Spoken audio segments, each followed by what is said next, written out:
বন্ধুরা, সবাইকে স্বাগতম আমার দুপুরের ব্লগে।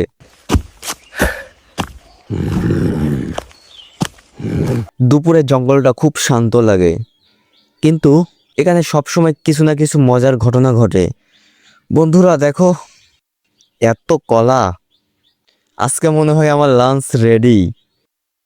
এই ছোট্ট বন্ধুটাও কলা খেতে চায় মনে হচ্ছে। বন্ধুরা, এখানে একটা ব্যাগ পড়ে আছে,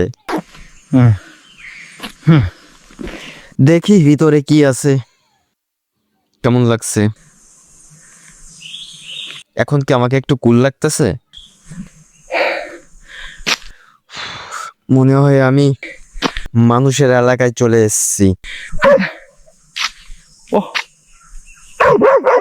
এই কুকুরটা আমাকে দেখে একটু অবাক হয়ে গেছে। বন্ধুরা, এখানে একটা ছোট্ট বাজার আছে। এত রঙিন জিনিস আমি আগে কখনো দেখি নাই। ওহ, আজকে সানগ্লাস পরে বেশ স্টাইলিশ লাগছে। এই ছোট বন্ধুটা আমাকে একটি কলা দিল। মানুষ আসলে অনেক ভালো। এখন একটু শান্ত জায়গায় যাচ্ছি। নদীর পাশে গেলে সব সময় ভালো লাগে। আজকের দিনটা অনেক অ্যাডভেঞ্চার ছিল। এখন একটু আগুনের পাশে বসে আরাম করছি। বন্ধুরা, আজকের দুপুরের ব্লগ এখানেই শেষ। কাল আবার নতুন অ্যাডভেঞ্চার নিয়ে আসবো। সবাই ভালো থেকো।